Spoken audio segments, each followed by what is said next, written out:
Welcome to the Lior Cohen podcast, your gateway to reconnecting with your true self and living the life you were meant to live. Each week, we'll embark on a journey of self-discovery, healing, and deep connection with your intuition and inner wisdom. Through guided insights and reflections, you'll expand your consciousness, gain clarity on what's holding you back, and awaken to your passion and purpose. Get ready to break free from limitations and step into a life of creativity, abundance, joy, and inner peace. Welcome to today's episode. I'm your host, Hila, and I'm excited to have Lior Cohen with me. Lior is a wellness coach with years of experience helping individuals find calm, gain clarity, and reconnect with themselves through mindfulness, meditation, and breathing exercise. Lior has worked with people from all walks of life, specializing in guiding them on their journey to emotional healing and a life filled with clarity and purpose. Whatever you're new to the mindfulness and meditation or looking to deepen your practice, today's conversation is sure to offer valuable insight. Welcome, Lior. How are you doing? I'm doing great. Thanks for having me. So today, in this upcoming series of episodes, we're going to talk about mindfulness, meditation, and breathing, which has become a really trendy name lately, right? Yeah, sometimes I joke around and say mindfulness as its life was its own, walking down the street, and soon we're going to see some mindfulness product on the supermarket. That's right. You will be able to buy mindfulness chocolate and mindfulness coffee. So, you know what? I think probably best to really start from the basics. Because I'm sure our listeners hear and say, oh, mindfulness, I've heard that. Some know what it is, but some don't. So let's define what is mindfulness. I think that's the best way to start. And let's first explain that mindfulness is a state of consciousness. Okay? We call it state of mind. It's kind of mindset that we are in. There's a lot to say about how we reach the state of mindfulness and why mindfulness can help. But first of all, it's important that we understand that mindfulness, let's say, is not a technique, it's not a therapy, it's not a gimmick. Mindfulness is some kind of mental state, just like you can also tell me like an hypnosis or mental state. It is a state of consciousness. No matter what we make of it, it's a mental state. We characterize a mental state of mindfulness in a very, very unique attention that is given to this moment. That is, when I'm mindful, when I'm in a mindset of mindfulness, all my attention is focused on what's happening right here and right now. When I say here and now, I'm emphasizing the body and the senses. And in the Buddhism tradition, which is actually the one that planted the seed, the first seed of mindfulness, there's an emphasis on the breath as a kind of organ around which can help us to put the attention on the present moment. I see. There are a lot of people who associate mindfulness with meditation. They think it's the same. Can you clarify? That's a very good question. And I'm happy you asked that question. Meditation is a technique, okay? As I will put it, you can develop physical fitness with weight training, which one of the way to do it. And physical fitness is not a technique. In the same sense, mindfulness is a mental fitness, which can develop in a variety of ways. And one of the most effective ways I found to achieve this mental state or mental fitness is through meditation. Okay, let's dive back into that mindset. You describe it briefly, but in a nutshell, what is the mindset that defines mindfulness? You mentioned it about focusing on the present moment, but more broadly, when I'm not practicing mindfulness, What is the mind's natural state? What is its default mode? Yes, you're essentially asking, are we truly paying attention to this moment? That's one of the beautiful aspects of mindfulness. It serves us as a tool to help us understand our own mind. We often have certain assumptions about our consciousness. For example, many people would say, of course, I'm always in the present moment. Where else would I be? It seems logical. I'm here right now, sitting in the studio, talking to you. I'm fully aware of it, or at least that's what I assume.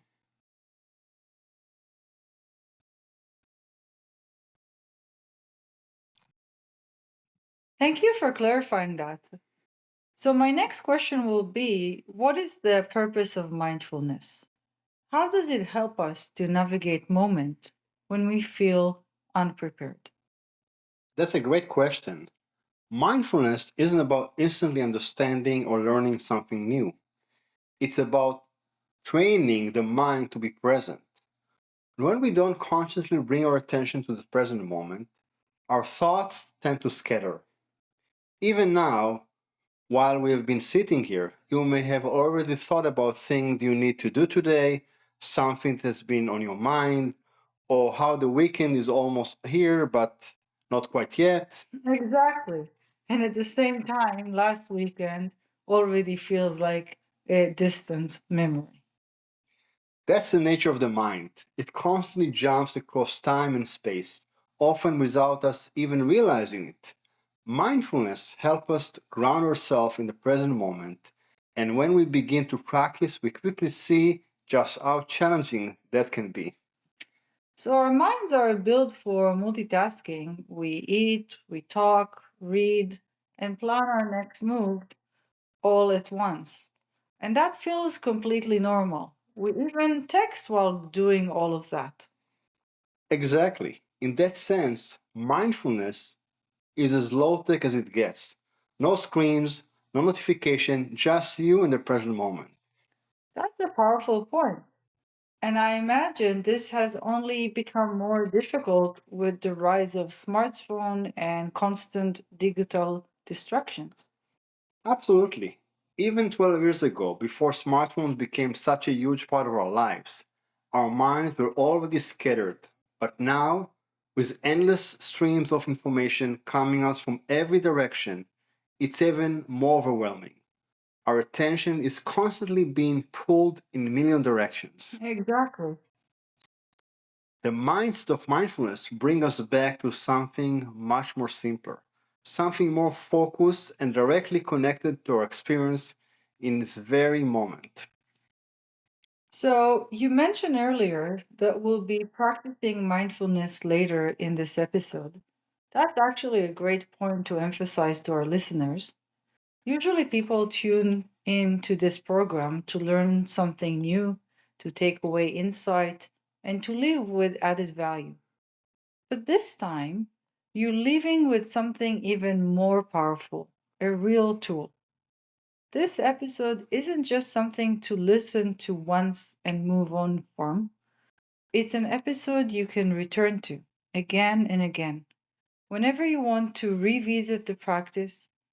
So, if you ever played an episode because you wanted to absorb it, message fully, this one and the one we have planned for the future will offer you sometimes more. You can come back to it whatever you need and recenter and practice mindfulness. Exactly. And that actually leads to my other question. We talked about multitasking, about how our thought constantly move in a million directions, and about how mindfulness is, in a way, the most low tech method available. It narrows our focus to something incredibly simple, the present moment. But why is that good for me? In world where we always expected to do more, process more, and keep up with everything, why do I want to limit myself like that? It's a reasonable question, especially in the era we live in. So, what is in for me? Well, mindfulness is fundamentally different from the endless pursuit of more achievement, more information, more stress. We live in a world where our minds are constantly overloaded, and in that process, we drift further away from ourselves and the present moment. Everything we do is enriched by thinking, but thinking never stops. Our minds function like an engine running at full speed, producing one thought after the other, branching endlessly. This mental overload often leads to suffering, not because of life's inevitable challenges, illness, loss, aging, but because of how we amplify our struggles in our minds. Mark Twain put it the best. I have a lot of worries in my life, most of which never happened. Mindfulness offers a way to quiet this mental noise. It's not about shutting down thoughts or achieving some mystical state. It's about training the mind to be present, anchoring ourselves in the breath, in the sound around us, in the simplicity of now. By observing our thoughts without judgment, we begin to see patterns, reactivity, assumptions, unnecessary worries, and thoughts. That awareness we develop space to choose how we respond rather than react, space to step off the mental freeway and onto clearer, more intentional path. It's not a quick fix. There is no mindfulness express. It's a practice, a gradual, transformative process that brings us clarity, calm, and resilience. And for many, it becomes an island of sanity in the chaos of modern life. That's the power of mindfulness. It doesn't change life challenges, but it changes how we experience them. It gives us the ability to navigate life with more presence, less stress, and greater ease. So, how can I do that? Well, you're bringing a crucial point between two types of discomfort. One that arises from our thoughts and emotions, such as anger or frustration, and one that is deeply rooted in the physical body, like pain from an injury or an allergic reaction. This distinction arises an important question about how mindfulness applies differently to these experiences. When we talk about mindfulness and emotional discomfort, such as lingering anger from past interaction, we often approach it by observing the sensation without getting caught up in the story behind it. We recognize that the anger is present, that is has physical manifestation, maybe tension in the shoulders, tightness in the chest, or rapid heartbeat. But we refrain from feeding the narrative that keeps it alive. Over time, this practice allows the emotion to pass more naturally without resistance. But what about the physical pain? Well, pain often demands our attention in a much more immediate and unavoidable way.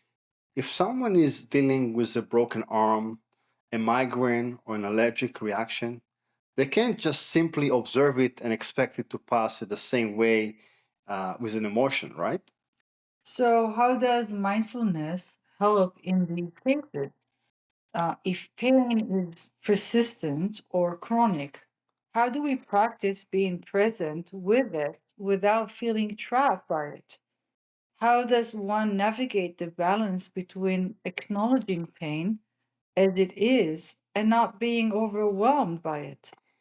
In other words, when faced with emotional discomfort, we may have the ability to shift our awareness away from the thought that sustain it, but with physical pain, which is happening in real time and cannot always be ignored, how do we work with it mindfully? What role does acceptance play in this? And is there a way to bring sense of ease or even peace to an experience that is inherently uncomfortable? I mean, do I focus on these things in the same way that I look at anger, let's say? Basically, yes, you're touching on a crucial aspect of mindfulness, learning to distinguish between body sensations, emotion, and thought in a way that reduce the unnecessary mental layers we attach to discomfort. This separation allows to witness our experience with more clarity rather than getting caught up in the stories and resistance that often amplify our suffering. For example, let's take a headache. When practicing meditation with a headache, we start by observing the raw sensation itself. Where exactly is the pain? Is it dull or sharp? Is it constant or does it fluctuate? Is there pressure, throbbing, or tightness? By investing in these qualities, we begin to see the physical pain as just one aspect of the experience. Beyond that, we notice the mental component, the inner dialogue that arises around that pain. Oh, I can't believe this is happening again. Oh, how am I supposed to get through this day like this? These thoughts add a layer of resistance, making the pain feel worse than it actually is. Our consciousness isn't just responding to the sensation in the present moment, it is projecting it to the future, worrying about what ahead, looking for a solution, and creating a sense of frustration. With mindfulness, we develop the ability to separate these layers. First one, body sensations, the pure physical experience. Second one, our thoughts, the mental commentary that amplifies suffering. And third, the emotions, the frustration, helplessness, or fear that may accompany the discomfort. At first, this practice might not seem to change so much. Sitting with a headache on the first, even the fifth meditation session may feel just like as difficult. But over time, as our awareness deepens, we start to experience pain differently. We develop the ability to meet it with more natural way, seeing it as passing event in the sky of consciousness, rather than something we must resist or eliminate. This perspective applies not to just pain, but all disturbance, external noises, emotional reaction, or amplified thoughts. A car alarm blaring outside, a wave of anger, or the itch of an allergic reaction, all of these become part of the meditation rather than obstacle to it. We're not caught up in them, nor do we try to push them away. Instead, we return to the balcony, observing everything as it flows through like a river without any judgment. So the question becomes, how does this shift in perspective change our relationship with discomfort? Can we reach a point where we no longer see pain, anger, or unease as problems? Yes, with deep practice, we can reach a state where discomfort is no longer perceived as something that must be fixed. This doesn't mean we become indifferent or passive. It means we engage with life from a place of presence rather than reactivity. Instead of being consumed by anger, we notice it as a wave of energy moving through us. Instead of being overwhelmed by unease, we observe its shifting nature. Instead of dramatizing the pain, we meet it with curiosity and acceptance. This doesn't mean we stop taking practical action when needed. If we have a headache, we can still take a medicine. If we're feeling overwhelmed, we can still rest or seek support. But the key difference is that we are no longer reacting from a place of desperation or aversion. We act with clarity rather than an impulse.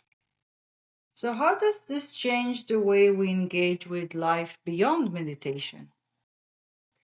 This shift has profound implication of how we move through the world. When we stop resisting discomfort, We become more resilient in the face of challenges. We no longer need external conditions to be perfect to feel at peace. Stressful situations, difficult emotions, and physical discomfort lose their power to control our inner state. This also improves our relationship. When we are less reactive, we respond to others with greater patience and understanding.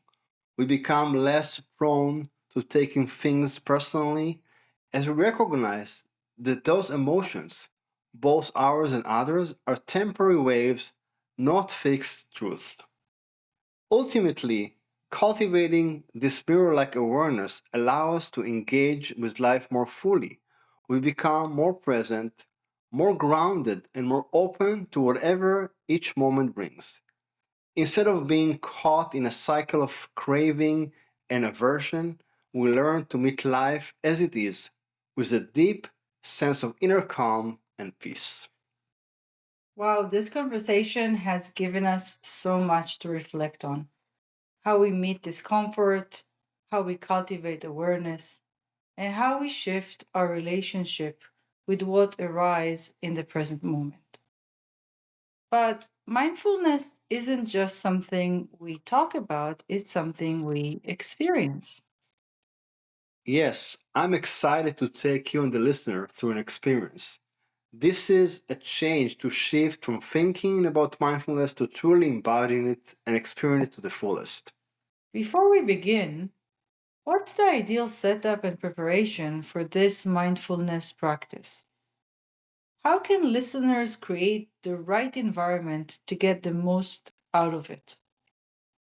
Great question. The key is to find a quiet, comfortable space where you won't be easily disturbed. You don't need a special setup, just a place where you feel at ease. Most people will find it the easiest way to sit in a chair with their feet flat on the floor and their back supported. If you prefer to sit on the floor using a cushion to elevate your hips, you can keep your posture balanced and comfortable. Laying down is also an option, but keep in mind that when we lie down, the body naturally associates with sleep. Since mindfulness is about cultivating both relaxation and alertness, sitting provides a good middle ground, allowing the body to be at ease while keeping the mind engaged. Once you're settled, let your hands rest gently on your laps or the armrest. And if it feels comfortable, soften your gaze or close your eyes. The goal is to be at ease without forcing anything. From here, we can begin. Getting comfortable and closing your eyes.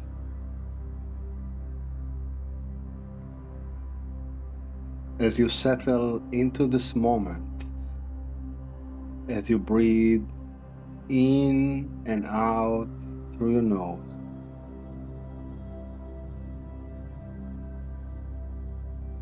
slow the breath down a bit. Allow the edges of your eyes to soften. Your jaw to be slightly open.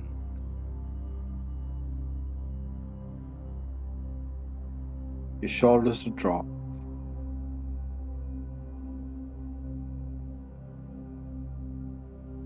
Your thoughts will come and go. And if you start thinking about this or that, come back to your breath, silently repeating in on the in breath and out on the out breath. Letting thoughts pass by.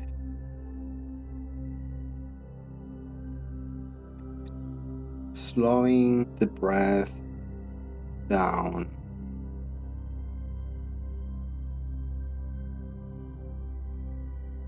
Edges of your eyes melt.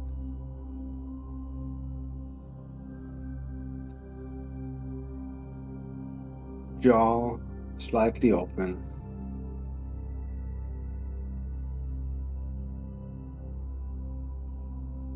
shoulders drop.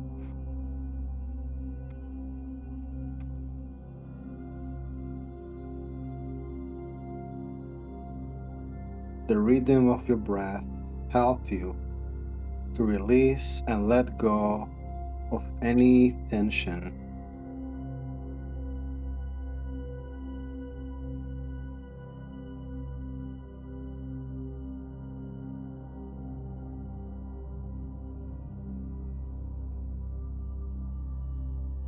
Bringing your awareness to your bottom ribs, feel them flare out to the sides on the in-breath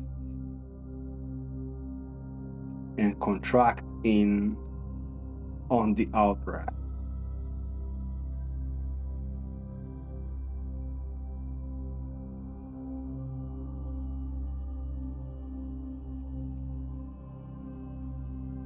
Staying with this sensation of the ribs for a few more breaths.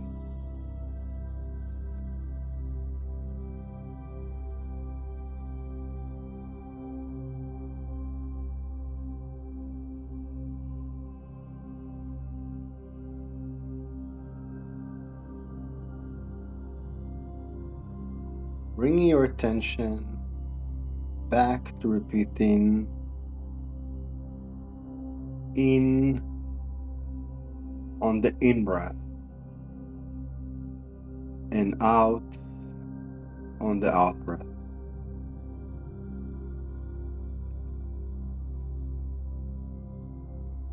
Thoughts come and go.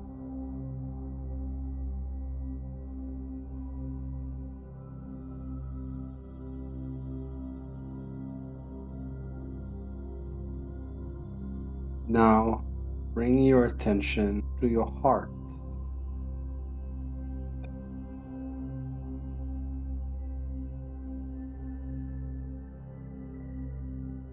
Slowing the breath down. Feeling at ease.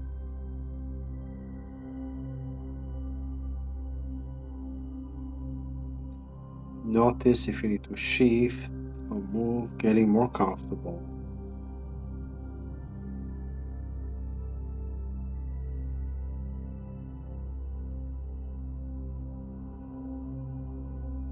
Softly focusing on the area of your heart.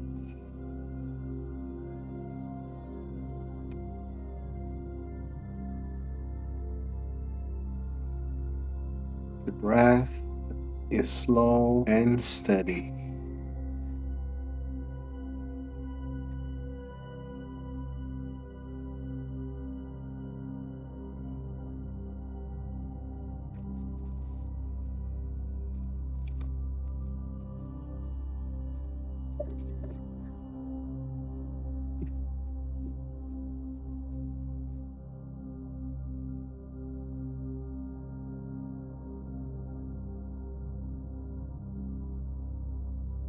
Now bringing your attention to your heart.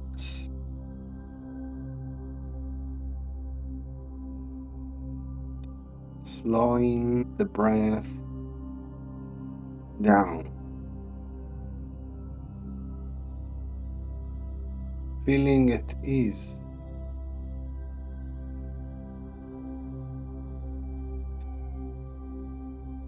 Notice if you need to shift or move, getting more comfortable.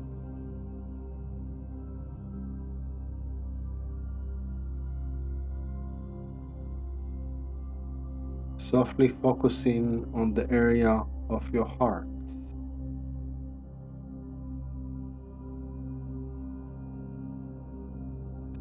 Breath is slow and steady.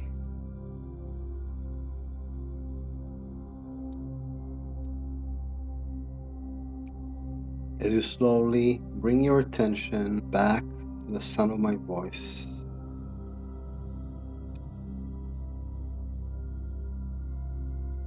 begin focusing a bit more on your inhalations, helping you become more alert and awake.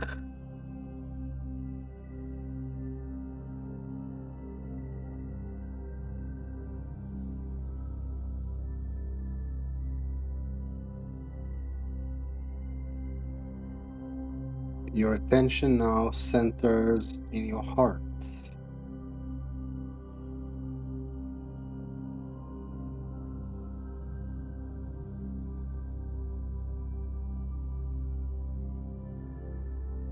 And now bringing your attention to your feet. Begin rotating your ankles as you point and flex your feet. Coming up through your legs, into your hips, up into your chest, across your shoulders, down your arms, opening and closing your hands, traveling up into your throat, your jaw slightly open, edges of your eyes soft.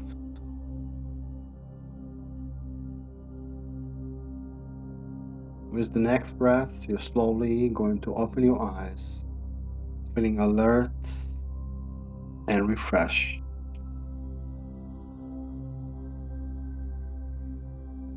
Just pay attention to what are you more aware of.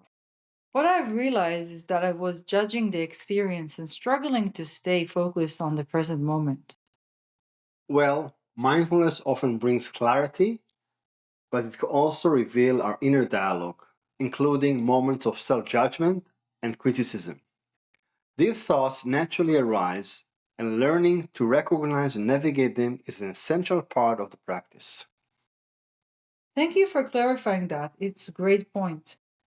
On our next episode, we'll explore the role of judgment and criticism in mindfulness, how they show up, how they shape our experience, and how we can work with them rather than against them. Thank you all for being with us. I hope you had a great time.